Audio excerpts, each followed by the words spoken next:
दोस्तों, आप लोग टाइटैनिक के इस इंसिडेंट के बारे में जानते होंगे जो 14 अप्रैल 1912 को हुआ था। इस हादसे में बहुत सारे लोग अपनी जानों से हाथ धो बैठे थे, लेकिन इन्हीं में से कुछ लोग ऐसे भी थे जो टाइटैनिक के डूबने के बाद भी सरवाइव कर गए। इन्हीं में से एक वुमेन ऐसी भी थी जो टाइटैनिक पर लास्ट मोमेंट तक मौजूद रही, लेकिन फिर ये आइस की तरह जम गई। क्या आप जानते हैं कि इन्होंने इस सारे इंसिडेंट को कैसे सरवाइव किया? इस वीडियो में हम टाइटैनिक कैसे डूबा इसके बारे में बात नहीं करेंगे, बल्कि हम उन लोगों के बारे में बात करेंगे जो टाइटैनिक के ऊपर लास्ट मोमेंट तक मौजूद रहे और कैसे उन्होंने अपनी जिंदगियां बचाई। रेस्क्यू शिप तो टाइटैनिक के डूबने के बाद पहुंची थी। इस सारे वक्त में उन लोगों के साथ क्या हुआ और उन्होंने कैसे उस समुंदर के अंदर सरवाइव किया।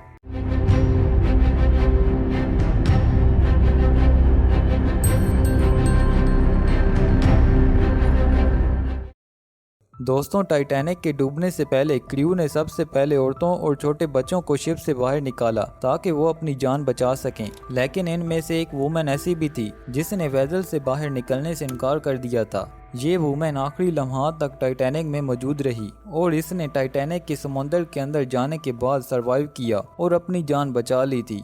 दोस्तों, इसका नाम रोडा अबॉट था। ये अपने 2 बच्चों के साथ इंग्लैंड में रहती थी और ये यहाँ पर पिछले 2 सालों से अपने बच्चों के साथ रह रही थी। लेकिन फिर रोडा ने अपने आइलैंड पर वापस जाने का फैसला किया। उस वक्त की टाइटैनिक शिप जिसे नॉन सिंकेबल कहा जाता था और सब ये मानते थे कि टाइटैनिक कभी नहीं डूब सकती। रोडा ने वापस जाने के लिए इसी की 3 थर्ड क्लास टिकट्स खरीदी। ये तीनों 13 से 14 अप्रैल की रात अपने कैबिन में आराम से सो रहे थे। इसी दौरान एक क्रू मेंबर ने इनका डोर नॉक किया।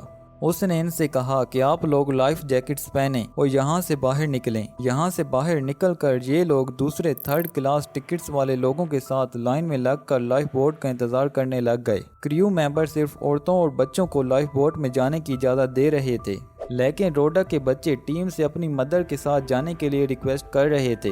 अब सिर्फ आखिरी लाइफ बोट बच चुकी थी और क्रू मेंबर सिर्फ रोडा को इस पर जाने की इजाज़त दे रहे थे। लेकिन दोस्तों, रोडा अपने बच्चों को छोड़कर नहीं जाना चाहती थी, इसलिए इसने अपने बच्चों को गले लगाया और लाइफ बोट पर बैठने से इनकार कर दिया। वक्त गुजरने के साथ साथ टाइटैनिक पानी के अंदर डूबती जा रही थी। टाइटैनिक की फ्रंट वाली साइड पानी के अंदर जा चुकी थी। अब सिर्फ इसकी बैक साइड ही समंदर के बाहर मौजूद थी। रोडा ने अपने बच्चों को पकड़ने की कोशिश की, लेकिन वो इसमें नाकाम रही और इसके बच्चे समंदर के अंदर गिर गए। इसके बाद रोडा फिसली और उसने भी समंदर के अंदर जंप लगा दिया।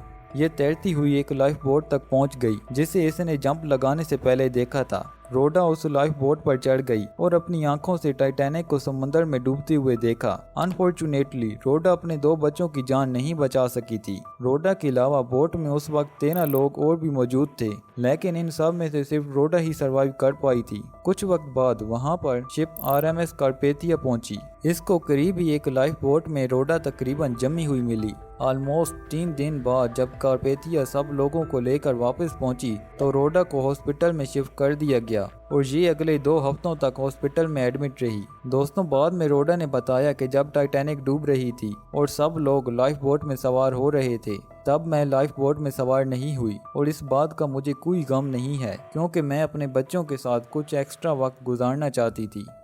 टाइटैनिक की एक और सर्वाइवल वायलेट जेसफ भी थी। ये टाइटैनिक में किसी पैसेंजर की तरह नहीं, बल्कि एक वर्किंग स्टाफ के तौर पर मौजूद थी। इसको व्हाइट स्टार लाइन की तरफ से हायर किया गया था, जो लग्जरी इन्वायरमेंट में लोगों को चीज़ें सर्व करते थे। और 10 अप्रैल को इंटरव्यू के बाद वायलेट को इस जर्नी के लिए हायर किया गया था। टाइटैनिक के डूबने से पहले वायलेट अपना रूटीन वर्क कर रही थी। जब टाइटैनिक के डूबने की खबर वहां पर मौजूद लोगों को मिली तो कोई भी इस पर यकीन नहीं कर रहा था। सब लोगों को इस बात पर अंदर यकीन था कि टाइटैनिक कभी डूब नहीं सकती। अभी सब लोग यही डिस्कशन कर रहे थे कि पानी शिप में और भी ज़्यादा आने लग गया। वायलेट अपने दूसरे मेंबर्स के साथ मिलकर वहां से लोगों को बाहर निकालने लग गई। शिप के एक कमांडर ने वायलेट को ऑर्डर दिया कि वो सबसे पहले लाइफ बोट में सवार हो जाए और लोगों की जान बचाने में मदद करे। और वायलेट इसी तरह कई घंटों तक अपना काम करती रही। लेकिन दोस्तों, इस स्टोरी में सबसे ज़्यादा एक्साइटिंग चीज़ ये है कि टाइटैनिक के डूबने से पहले वायलेट इसी तरह की कंडीशन से गुजर चुकी थी। कुछ वक्त पहले वायलेट एक और शिप में काम कर रही थी और वो शिप समुद्र में एक और शिप के साथ टकरा गई थी। इस इंसिडेंट में सब लोग सेव रहे थे। और दोस्तों कुछ अरसे के बाद वायलेट को टाइटैनिक में जॉब मिल गई, लेकिन टाइटैनिक के वाक़ये के बाद भी वायलेट ने अपना प्रोफेशन चेंज नहीं किया और कुछ वक्त बाद इसी तरह का एक और वाक़या हुआ। लेकिन दोस्तों हैरानकुन तौर पर वायलेट इसमें भी सेव रही थी। अब वायलेट तीसरी बार इस तरह की कंडीशन में सरवाइव कर चुकी थी। इन सब इंसिडेंट्स की वजह से वायलेट जरा भी खौफजदा नहीं हुई और इसने इसी तरह फ्यूचर में भी दूसरी शिप्स पर काम जारी रखा। 3 मरतबा समुद्र में सरवाइव करने की वजह से वायलेट को मिस अनसिंकेबल का टाइटल दिया गया। दोस्तों टाइटैनिक में एक ब्रेव मैन चार्ल्स जोगिन भी उस दिन इसमें सफर कर रहा था। चार्ल्स 14 अप्रैल को अपने कैबिन में सो रहा था, लेकिन टाइटैनिक की आइसबर्ग के साथ कोलिजन के बाद ये जाग गया। उन आखिरी घंटों में जब टाइटैनिक समंदर में डूब रही थी, चार्ल्स ने लोगों की जान बचाने में मदद की थी। चार्ल्स शिप में चीफ बेकर था, इसलिए इसने अपने बेकर्स को सारा फूड लाइफ बोट में शिफ्ट करने का ऑर्डर दिया और फिर इन सब ने मिलकर लोगों को वहां से निकलने में मदद की। ये शिप पर मौजूद उन आखिरी लोगों में से था जब सारी रेस्क्यू बोट समुद्र में जा चुकी थी, लेकिन फिर भी ये लोगों की जान बचाने में मदद कर रहा था। इसने शिप से लाइफ बोट में मौजूद लोगों की तरह बहुत सी इस्तेमाल की चीजें फेंकी। अब टाइटैनिक तकरीबन आधा समुद्र में डूब चुका था। इस दौरान चार्ल्स की नजर एक लाइफ बोट पर पड़ी, जिसकी तरफ उसने जंप लगा दिया और फिर उस लाइफ बोट में सवार हो गया। लेकिन दोस्तों यहाँ पर सबसे हैरानकुन बात तो ये है कि जब कारपेथिया इन सब लोगों को रेस्क्यू करने के लिए वहाँ पर पहुंची तो चार्ल्स उस वक्त मुकम्मल तौर पर ठीक था। इवन इसकी बॉडी पर किसी किस्म का स्क्रैच भी मौजूद नहीं था और ना ही इसको कोई इंजरी हुई थी। दोस्तों टाइटैनिक में सरवाइव करने वाले पैसेंजर्स में मार्गरेट ब्राउन भी शामिल थी। इनको अनसिंकेबल मोली ब्राउन के नाम से भी याद किया जाता है। ये अपनी बेटी के साथ इंग्लैंड में एक फ्रेंड के पास गई हुई थी, लेकिन तब भी मार्गरेट को पता चला कि इसका ग्रैंडसन बहुत ज्यादा बीमार है। इसने फौरन ही वापस जाने के लिए टिकट्स खरीद ली। जब शिप आइसबर्ग से टकराई उस वक्त मार्गरेट सबकी जान बचाने में हेल्प कर रही थी। कारपेथिया के सबको रेस्क्यू करने से पहले तक ये सबकी मदद करती रही।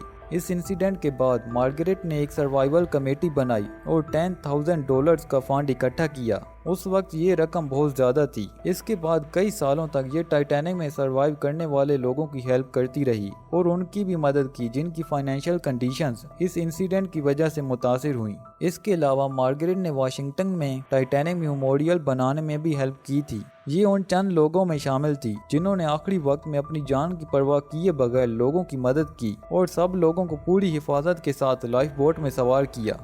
दोस्तों मशहूर बिजनेसमैन जे ब्रूस इसमें भी उस दिन टाइटैनिक पर सवार थे।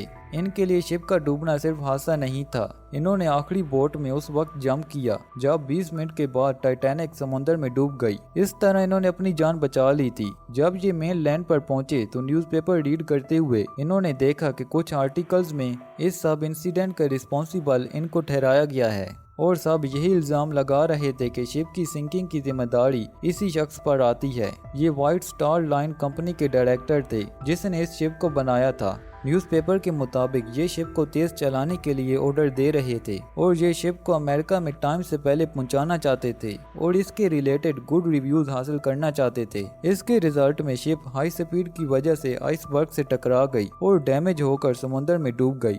लेकिन जब ब्रिटेन ने सबकी इन्वेस्टिगेशन की तो इसमें सामने आया कि इसमें इनकी गलती नहीं है और इसके रिलेटेड कोई भी सबूत मौजूद नहीं है। सब न्यूज़पेपर में पब्लिश होने वाले आर्टिकल्स की वजह से इन पर इल्जाम लगा रहे थे, जिसकी वजह से इनकी रेपुटेशन बहुत ज़्यादा ख़राब हुई और इसका फ़ायदा इनके कॉम्पिटिटर्स को हुआ। लेकिन दोस्तों पाकिस्तान के अंदर स्वाबी में बादलों ने दिन के 10 बजे मुकम्मल तौर पर अंधेरा कर दिया था। ये अंधेरा इस कदर शदीद था कि लाइट्स के बगैर कुछ भी नज़र नहीं आ रहा था। अगर आप स्वाबी की इस मिस्टीरियस स्टोरी के बारे में और जानना चाहते हैं तो आप ये वीडियो देख सकते हैं। मिलते हैं एक नई वीडियो में।